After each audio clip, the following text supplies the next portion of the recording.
Well, this evening's presentation is the Constitution and the Rule of Law, and it will be presented by Peter Olney. Superficially, most people think that this topic would start and stop with the thrust by local councils to gain acceptance under the Commonwealth Constitution as a third tier of government. We know that local councils and their representative bodies, the MAV and LGA, do have a vested interest in gaining government status, which may or may not be to the benefit of sovereign people of Australia. And everybody looked at me blankly and said, what the hell is a sovereign person of Australia? It's all of us. Okay. Much of what is being pushed into the media by local councils has much rhetoric, but little fact or substance. And like many here present this evening, I have an old-fashioned habit of wanting to look at the evidence before I reach a conclusion. So in many ways, you'll find the factual evidence provided by Peter to be something of an eye-opener. And without letting too much out of the bag, we have more constitutional problems than I had thought we had.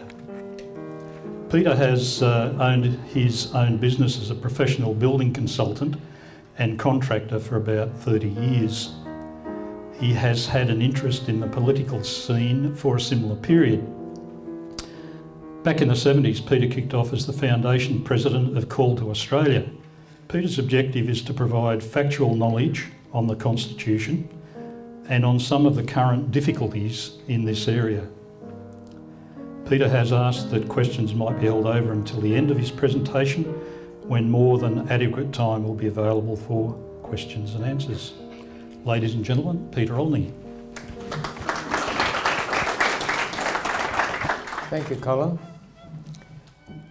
When we were here 2 years ago with a presentation, which was the first one I did on this constitutional area, we covered some interesting ground, and in just a moment I'll just briefly touch some of that. We're looking at what is the rule of law, and we're looking at the question of the rule of law for governance. Many of you think of the rule of law being the little laws that you always have to obey. The bottom line to the rule of law is really, how are we governed? And one of the things that affects us in government is the Constitution, in how that establishes the running of our country. Back then, we looked at a simple exercise, and that exercise dealt with the idea of a car and a trailer or caravan. And we were looking at the fact that without a battery you didn't have any lights working, and without proper wires and connections and lamps you don't have any glow out the other end.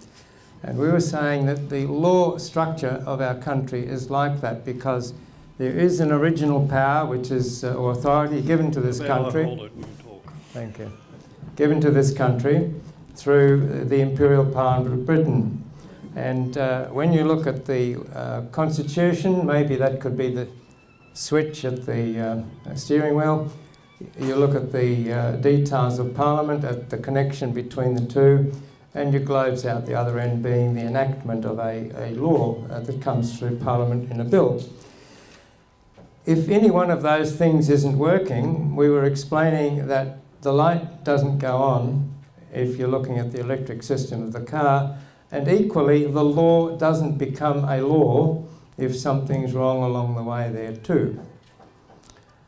One of the issues that we will be looking at tonight is that very question of what might go wrong in this area of the Parliament. And so we will touch base with those sorts of things in a moment.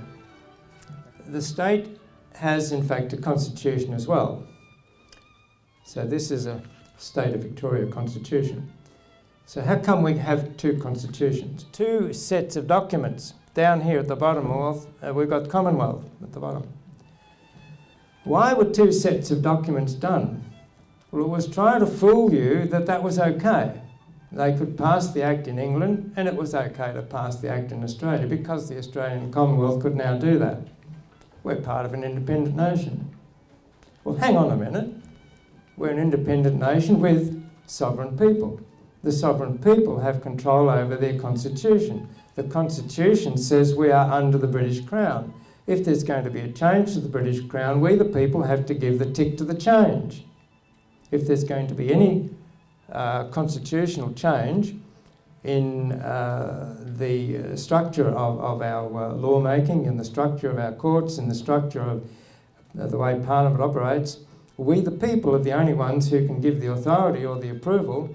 We the people are the only ones with the authority to give the approval to those changes.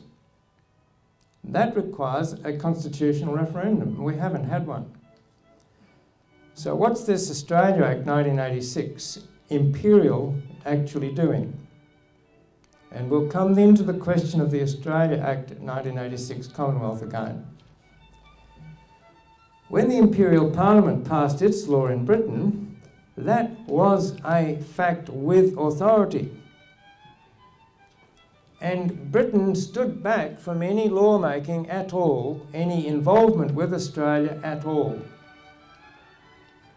We'd already lost the Privy Council, appeal to the Privy Council, and now we're losing the opportunity for royal assent to be considered in a proper way through the constitutional setting where Britain still had an involvement.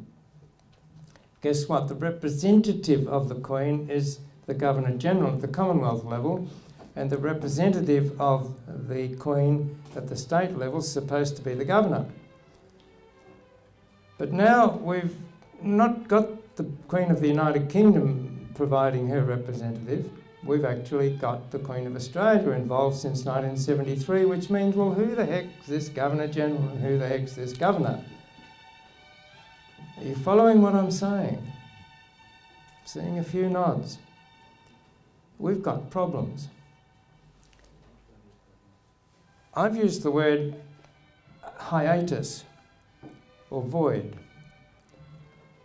If I have 3 chairs in front of me here, and the 3 chairs were occupied, so I'm not dealing with anyone personally here, and one of the chairs was taken away, and those 3 chairs represented something of our governance, and all of a sudden one of the chairs is taken away. It's left for the 2 chairs to struggle with, but put another way, because the 3rd chair's taken away, there is now no authority. I reflected on the idea of the 1986 Commonwealth Act trying to bring into play the fact that they were to bring constitutional arrangements affecting the Commonwealth and states into conformity with our status as a sovereign, independent and federal nation. So what should have been done? Well, there should have been a recognition of the constitutional hiatus with the United Kingdom Crown standing aside, and that needed fixing then. To rely upon agreement with the state parliaments to alter those constitutional settings was not a lawful method.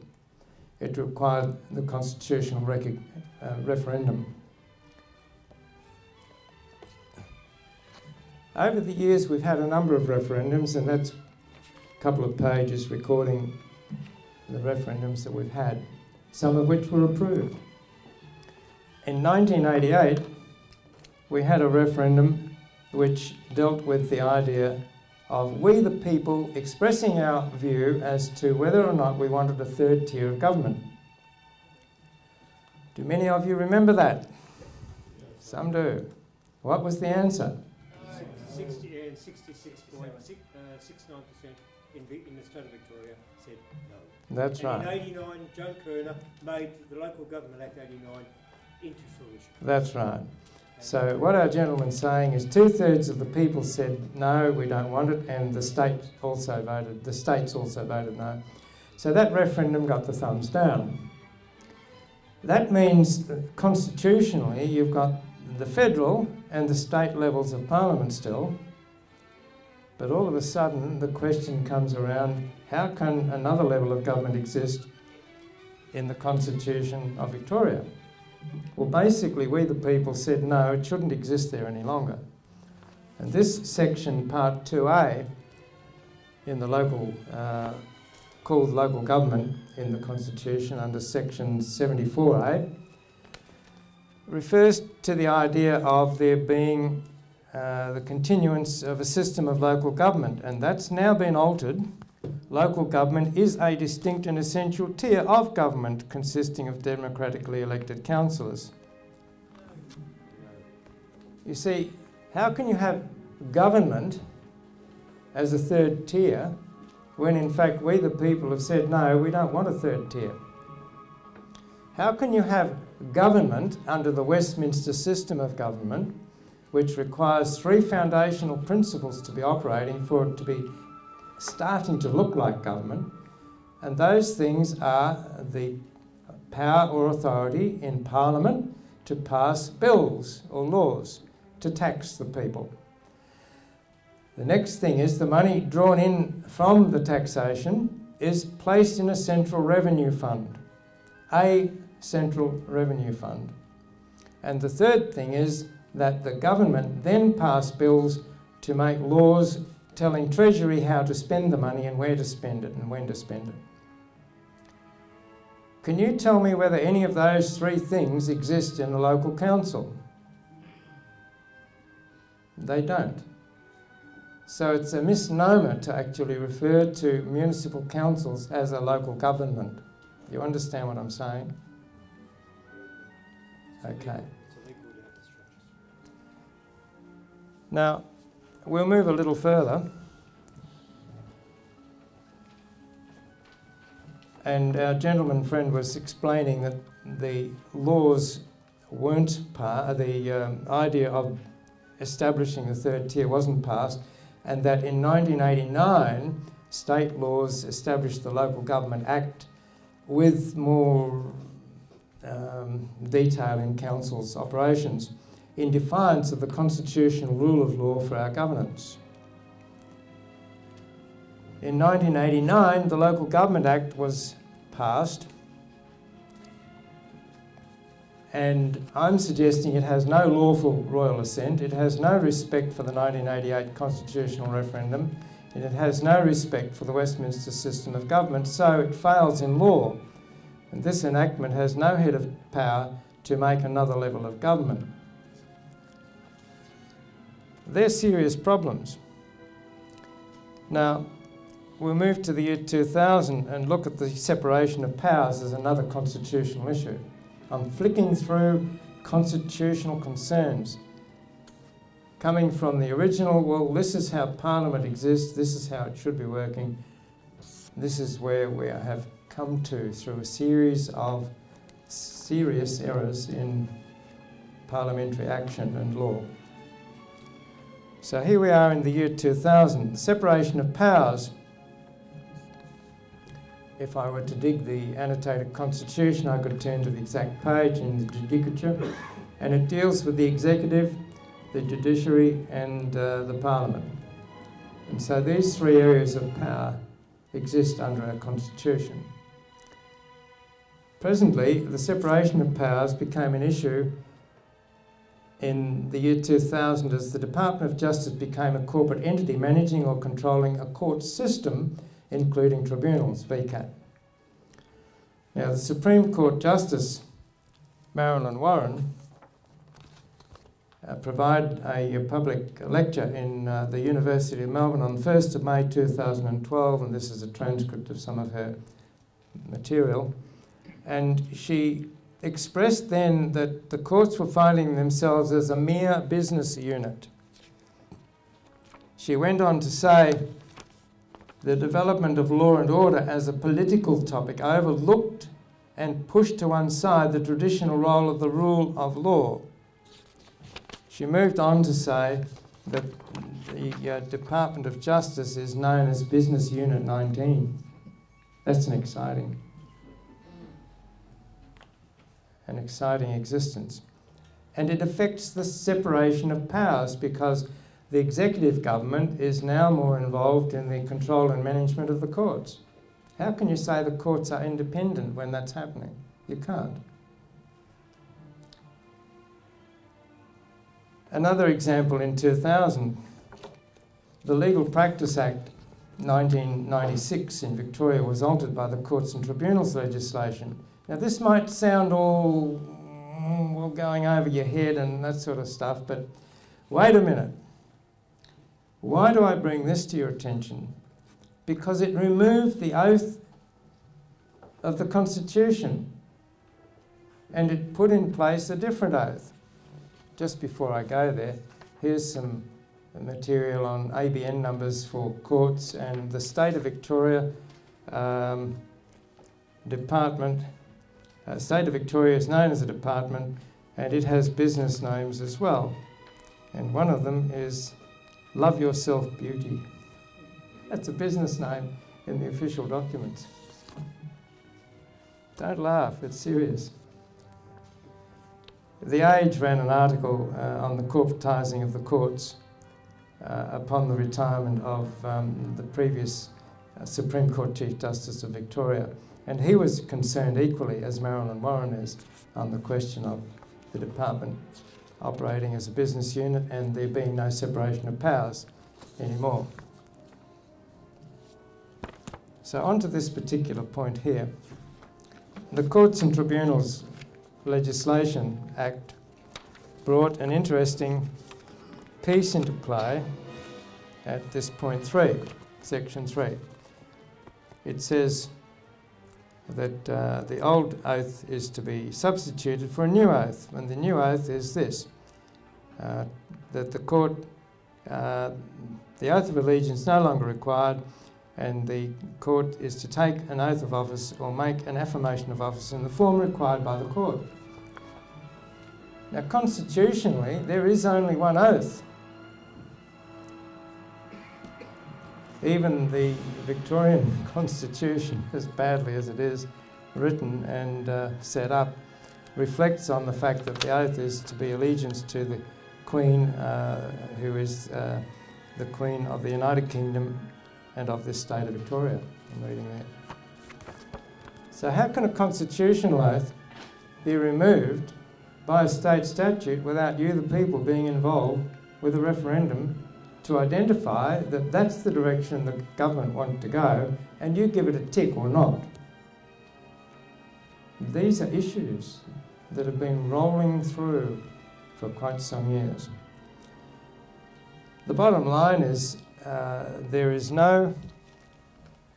all of this means here that no court, prosecutor or lawyer who provides a different allegiance without the allegiance to the constitutional Queen is actually a properly functioning person, operative, whatever word you want to give them. And the question then is, how does the court standing go when people are providing oaths of service which are not constitutional oaths? Interesting questions. I'm suggesting that the rule of law for governance has broken down and it is affecting justice. I'm wishing to move to some thoughts about how to fix this.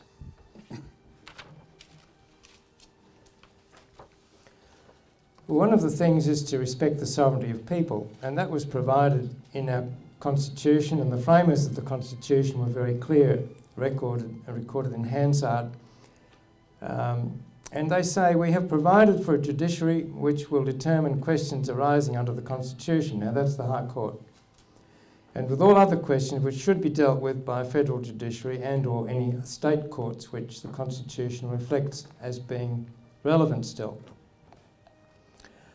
And it moves on to say, we've provided first that the Constitution shall be free. We are a free people. It shall retain a freedom, which is a free country. Next, that its government shall be by the will of the people. In other words, you elect government and the government should respect your will. And that means if you write a My Will letter to a parliamentary representative, your member, your local member, he should respect your My Will letter. That's the constitutional position. And thirdly, that the Constitution shall not, nor shall any of its provisions be twisted or perverted. What? Wow. I've just walked you through a few twists and perversions. called corruptions. And the current Victorian Attorney General has assured me that when the Corruption Committee comes into play, they'll be looking at all sorts of corruptions.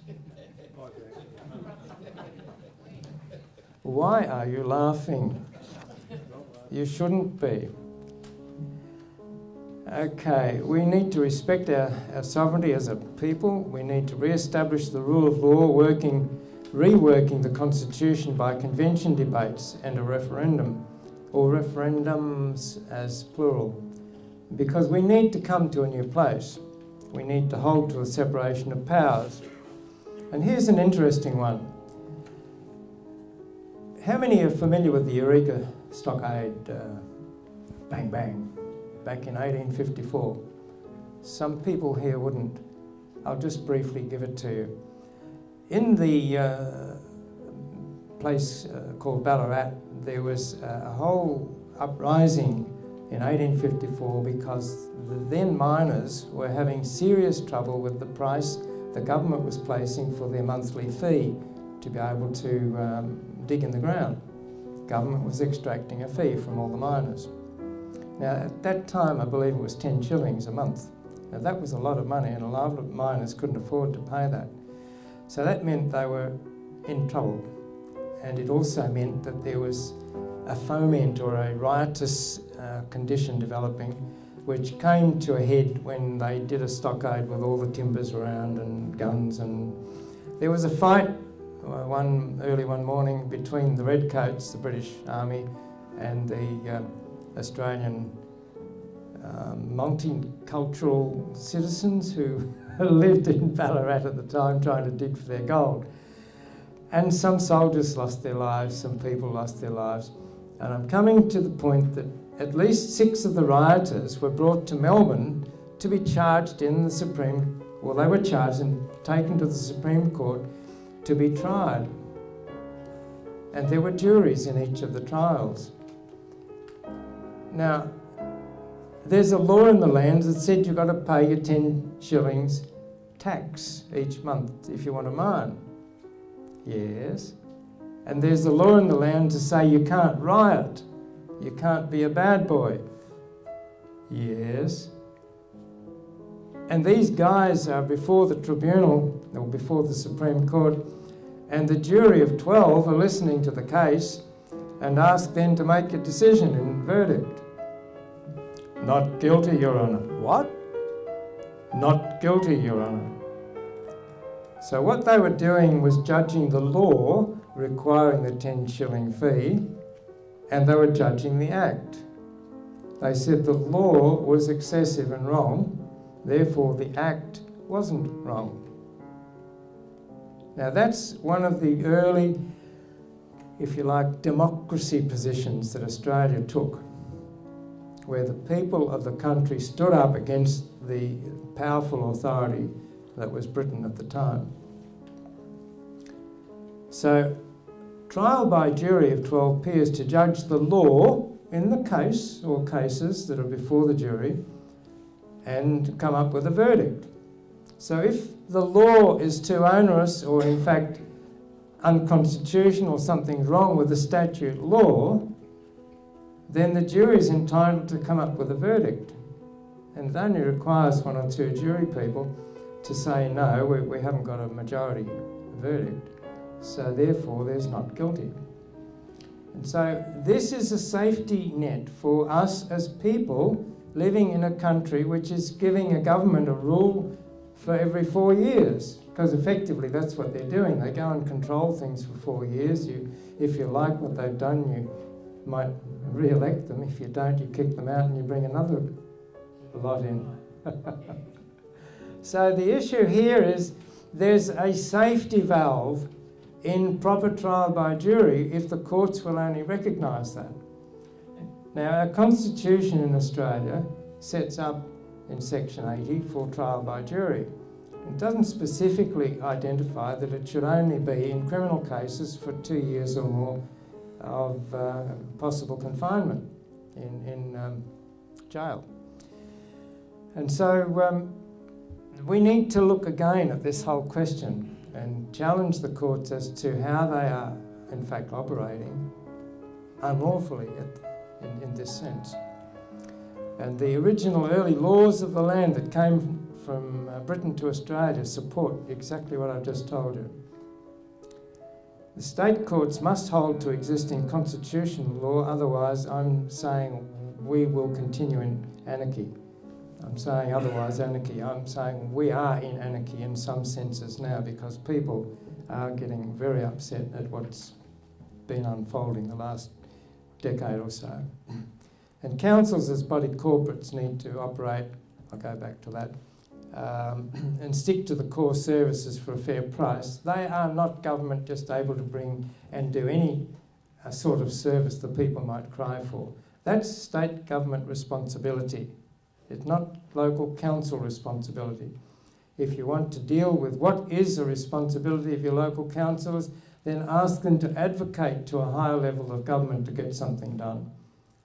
So the core services, you're looking at rubbish, roads, drainage, street trees, lighting, parks and gardens, maybe a library and a couple of other things, community, civic buildings and that sort of thing.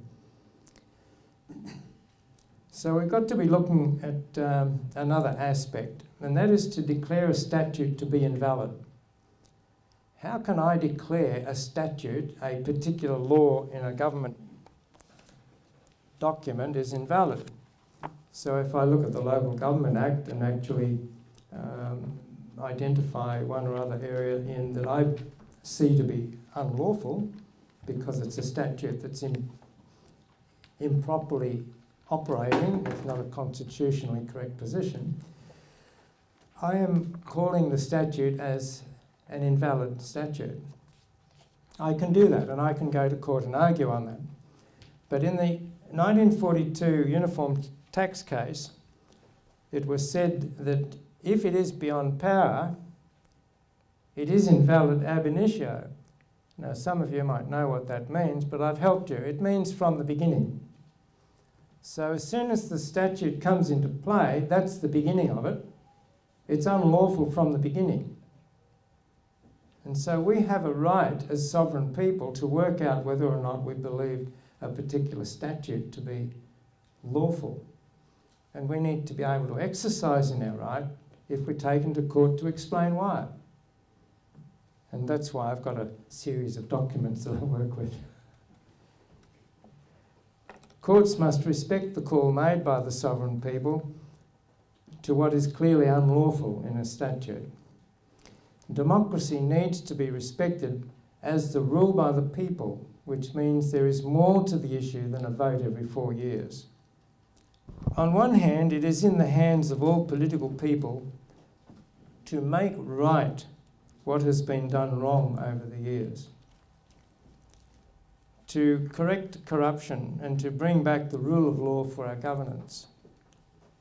Political parties are responsible to do so in the public interest, but will they, as I see them mostly acting in self-serving manner? We have a problem there. On another hand, it is apparent that democracy, as I've tried to define it, is actually a mess. It's been messed up by politicians with limited consequences. Election of government each 4 years is not enough to control an erring government. Peter, this situation we're in, I mean, it seems like we can sort of tinker with the system and dictate, or instruct is the correct word, our representatives to rejig the system. But I wonder if we're not perhaps in a situation somewhat akin to the Roman culture some 2,000 years ago, where you had a lot of, you had rule of law, and but you had an element of corruption, and the Christian church at that time provided judges. So instead of go through being mauled by the system, you could instead defer to a person who had gained the respect of the people and would volunteer appropriate rulings in a similar sense to when the Church of England had gone a bit rotten and the Presbyterians started having church out in the fields and dealing with real issues of life unto the point where the status quo, the Anglican Church, had to join them or get left behind. Yes, thank you. Your point is very good. And it is a point that does exercise my mind, and without telling tales out of school, I'm looking with others at that issue. Okay, thank you. As a former Casey councillor, who's one of the very few councillors at the Casey Council, or of any council in Victoria, of the 79, are going to try to take me to court for trespass, resisting Question, arrest, please, Paul. and so forth, which is, I've done nothing wrong, and I'll go to prison for it if I have to, no problems. The scenario is, I'd like to ask a question to the people here, the constituents. What do you see as the major changes if the Local Government Act were to stay in place? We know it's illegal. We're 66.69% stating in 88 we didn't want it, yet Joan Kerner went against the people in 89 and brought in the Act. Thank you, Paul. I'd like to hear from the people around sitting in the chairs here in the room. What do you see as perhaps the major changes to the Local Government Act to make the state of Victoria and all its councils accountable, visible and transparent, as well as democratic, to the constituents from now on? Negotiable contracts. I hear one comment there, negotiable contract. I have sought to bring that point to Whitehorse Council. The reality is, I've said, where is the specific agreement that I have with you when it comes to me and my property, to be able to provide specific services as well. In other words, specific services, specific agreement for a fair price. That hasn't come back to me with any result. They've sat on their hands and haven't given me an answer that is specific. I have consistently had, over a period of 2 years, a response which said we are running by the Local Government Act and we are running by the Constitution Act 1975. That's what I call the council mantra. Now, Paul's putting forward the question as to what councils should be doing, and he's asking you. I've already given an idea, and that is core services. And I think you would all agree with that, would you? Yeah. Core services. Thanks, Paul. So the issue then is, how do you get the change to the Local Government Act? Now, Paul made a statement that it's an illegal document. There's a sense with which I could probably agree with it, but there's a sense with which I must make the statement that the way the Acts Interpretations Act works is that parts of the Act which are unlawful, for whatever reason, get flicked. Parts that are lawful stay. And the point then being, you can't just broadly say the Local Government Act's unlawful or illegal. Next question, please. Yes. Can you... John Wilson. Anybody hear me? There's one here. I'll repeat the question, John. Okay. You talk about core services. Now, if my thinking is correct, the taxes that are imposed by the Commonwealth form part of the services through the funding they give to the state local government department to deliver for the community services. So my question is, what core services are already paid and what may then be negotiated? Good question. What core services should we be looking at as individuals, and what then should be paid for by the government? Is that another way of putting it? Okay. The committee that I'm on in Ratepayers Victoria examined the question put to you as a public for submissions on differential rates. Anybody familiar with that? Is a recent thing? Okay. We made a submission, and part of the submission identified that there are two components here. One is a private component, the other is a public component. The private component, now I'll take you back to the origins of local government or municipal councils in this state. It was when the Victorian Parliament realised that there was wisdom in putting together some enactment which helped to hold together the cooperation between certain property owners along the road leading to the central Victoria market. Guess what? There were fruit growers, vegetable growers, there were people out there in the sticks providing services to the city, the growing Melbourne. And to get their goods to the market, they had to have a road to travel on and some little bridges to go over. And the very first things that were done by municipal councils were to provide those roads.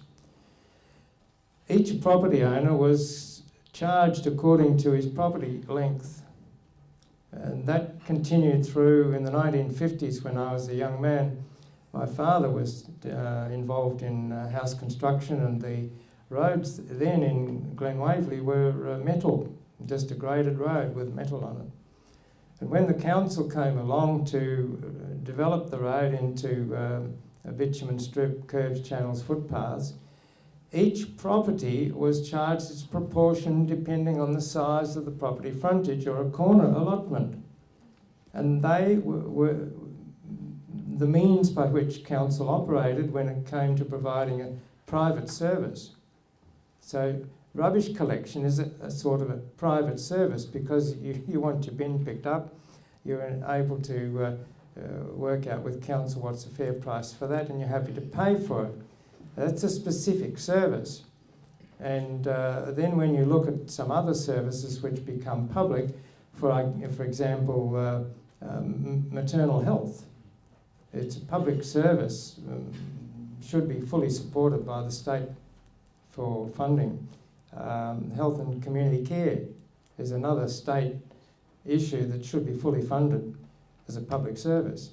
And so you're starting to differentiate here between what the people in the locality all need: road repairs, street lighting, parks and gardens and street trees, drainage, those sorts of essential things that we all attach to our property one way or the other as a fair thing for the council to work out how much to charge each property owner. So they're the sorts of things I'm looking forward to. That can be done with computer systems, and it's not outside the realms of possibility. State government have the rest to have to take care of. Now, whether they do some of that work through the council still and fully fund the councils to do it, that's fine. Next question, please. First of all, thanks very much, Peter, for a very enlightening talk tonight. I noticed on the document sitting on our chairs a reference to the United Nations Agenda 21. You've also referenced a lot of the problems with the law as being some serious mistakes. My question is, how many of them are mistakes and how many of them have been a long-term deliberate move to gradually undermine the people's power working to some ulterior thing, and is it going to continue? Good question. I'm struggling with the answer. I have approached most recently our local Whitehorse Council because I now found out that they have signed on to Agenda 21 10 years ago, thereabouts. And I find the attitude of the sustainability manager in Whitehorse Council is along the lines that if there is an economic value to working one or other sustainable agenda, then they're into it. If there's not, well, they're not. Now, that's a quick comment he's given, but maybe as Councillor Bennett gets to grips with this over the next 12 months or so, he might have a little more to add to that. Agenda 21 is really imposing on people through councils in ways which most people are upset about. It's Big Brother in a very big term. Just as a matter of interest, I've been supporting a friend over at Kilsyth, and he had council beating on his door. Fortunately, he's got a big dog and a big fence around his property, and council didn't come in. And they were trying to suggest that he should be fined for not permitting the council inspectors on his property. But wait for it. The accusation was, and that's all it was, an accusation was that he'd put an excessive amount of fill on his property. So we wrote back and we said, excuse me, but where's this excessive fill supposed to be? And who is it that's trying to suggest that there's excessive fill? Notwithstanding, the reality is I've lived on this property here for 10 years. You did town planning approval at the time. The house was approved and built and it all got passed. Nothing else has happened since. What are you guys on about? We finished up with an apology from the council in writing, humbly expressing that they were wrong and wanting to back out. It's that sort of thing going on with environmental planning, environmental acts and sustainability stuff. Not happy, not happy. You see, the rate notice coming to you is called a tax invoice. The issue you have to determine in your own mind's eye is whether or not you gave the council consent to charge you for any services and what that might look like.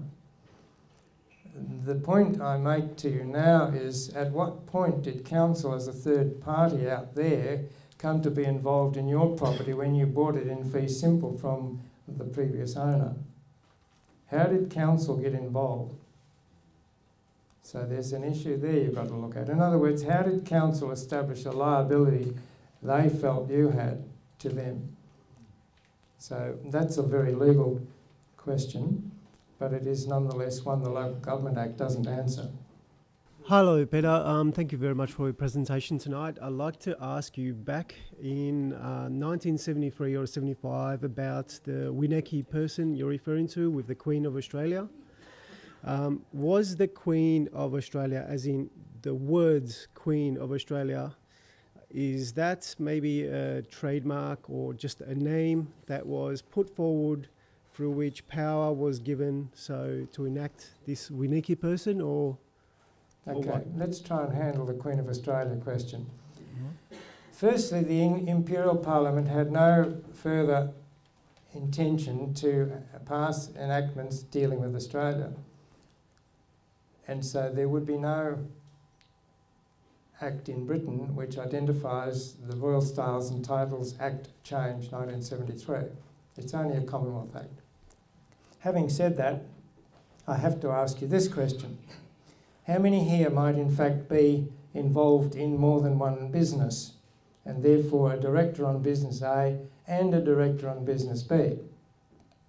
If you're not, it doesn't matter. I'm going to make this point to you. As a director on business A, you can't involve business A affairs in business B, and vice versa. So the issue now is, on one hand, the Queen is known as the Queen of the Commonwealth. Okay, I've got no problem with that. On another hand, the Queen has been known as the Constitutional Queen, which is the Queen of the United Kingdom of Great Britain. But now we're looking at another hat called the Queen of Australia. And I mentioned earlier there's no authority to the Queen of Australia Act, the Royal Styles and Titles Act. There's no authority to that at the Commonwealth level. And so really, what hat does she wear? Constitutionally, she should wear the Queen of the United Kingdom. But because Britain stood aside with the Australia Act 1986, clearly at that point in time, she also stood aside. And so that's left a big constitutional hole that's never been filled with a referendum approval of the people in any one way or the other. Peter, some time ago you mentioned that you didn't think all of the Local Government Act of 1989 was necessarily invalid. The Local Government Act of 1989 relies totally on Section 74 capital A Part 1. I would put to you and to anybody else that that was made outside the authority that the Parliament of Victoria had at that time. So I would say that that falls into that category of invalid ab initio from the beginning. I reckon that would almost put the Local Government Act of 1989, I realise there's prior ones, in a great deal of trouble in total. Yes, you've got an interesting point. My thoughts are, well, if there's that part of the Act which the Act deals with more than just creating local government in the sense that we're now talking as a third tier of government. There is more in that Act than just that. And so the question really is what might be left, and if that part's invalid, then, and maybe some other parts are even invalid, then what might still stand in law? Well, you've got an 1855 constitution. Yep. You've got some other municipal enactments along the way. Yes. What therefore might still stand in law. The point I'm making is the 1989 Local Government Act would be the one that would be in trouble. I know, The I know. 58 one or the 56 one would stand fine, but the 89 one, in total, I would submit, would be in a great deal of trouble. I wasn't trying to labour the people with that amount of detail. Right. Sorry. But I think some of you may gauge what Kelvin's trying to say. The gentleman at the microphone over there. Yeah. Is there any option for criminal prosecution or charges of council, the heads of the council because they've broken their oaths, etc., by implementing this sort of unenacted acts on the people? Okay, I'm not sure what oath they have in fact put in place at this point in time. I am aware that Whitehorse councillors were required under a code of conduct to make a certain oath, but in terms of the CEO at Whitehorse, I'll track you back to how I handled it, and that was going to insist that certain understanding exists with some of these legal areas that I've been opening up to, and therefore council's got a problem to charge me rates. And she then wrote, well, if I didn't pay my rates, then she would come ultimately and claim my house and recover the rates. And I have responded to that and said, if you are acting illegally in doing what you're doing, therefore you are actually causing a demand for money with menace, which is a criminal offence, and therefore 3 years jail to her. That's on the books right now. Oh, it's a question and a statement. Hello, Peter. Thank you very much. To everyone, I want to say that I've taken the responsibility of not paying my rates under the compartment of capital improved value on my house. However, I am paying the waste and management collection. So I want to make you think, by you accepting your local council to charge a fee against capital improved value. Is this a question to me? Well, I'm just going to, yeah. Please. Oh, okay, yeah. Respect the question. All right, yeah, okay. Okay, so by us, okay, I'll do that. By us allowing the capital improved value aspect, that the council can charge a tax on your capital improved value, are we giving up our fee simple title rights? The question is whether or not that's a fair way of taxing, and if it is, whether the council can in fact engage with a form of taxation per se, raising public money for public purposes. My conclusion is no, the council haven't got that role, they haven't got that authority, so it doesn't matter how they try and busy themselves with some capital improve this or side value or whatever, it's still all a nullity. Yeah. And Peter, are you aware that they were actually destroyed the original title that I had on my house with the coat of arms with the unicorn and the lion, and the new title is a computerised copy with the Victoria coat of arms. I'm not sure that we're wanting to go there right now. Thanks, Mark. I think we can all see that the rule of law is a relatively complex area, but when broken down, as Peter has done, the state of corruption of our system of law becomes ever more apparent. Where are we up to? Pretty obviously, Peter is pushing the local council and forging towards a federal court or high court determination. That's one direction. The other direction is the referendum, which has been purported to for later this year in September with the federal election. But I'm not sure how many people might have picked up on an article by Philip Hudson, the national political editor for the Herald Sun. PM told to break promise on the 2nd of February. Julia Gillard is being urged by senior Labor figures to break another promise. How unusual, very predictable. And dump plans to hold a referendum about local government. The pledge to recognise local government in the Constitution was part of the Prime Minister's agreement with the Greens and independents to have their support to govern. It's also in the ALP platform. But some MPs believe it could become a distraction and chew up electioneering time. So much for the sovereign people of Australia.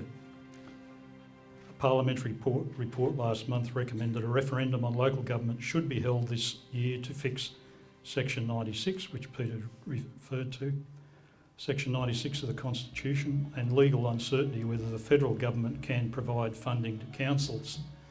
And I guess that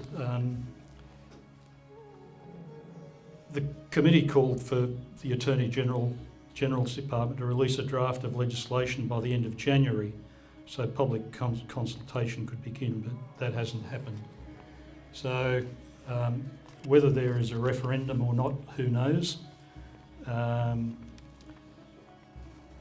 I guess one of the things is that we really have to look very, very hard at what this referendum contains. If it's simply going to create local councils as a third tier of government, i.e. local government, we have to be very careful that, about what powers they obtain. If they obtain government powers, as we understand government powers, one of the three items that they will receive is the ability to create and charge via taxes. So not only will we be copying it from the federal government, state government, but also potentially local government. And that's a real worry because we've seen all the fiascos of late with funding arguments between federal and state. There's a saying that goes, if there are more than two people responsible for an outcome, no one is responsible. And we've seen that. We've seen education funding, health funding, NDIS, you name it, we've seen. It's their fault, you know. Oh, Tim, sir, Tim. What happens when you get three parties in the ring? God. Tim, no, it's him. No, it's always going to be someone else. So there's absolutely no guarantee that if we went down that path that local councils would end up with any more money. State government would say, oh, you're getting it from the federal government. Cost shift, etc., etc. So we have to be very, very careful. So that's the two thrusts that are occurring at the moment.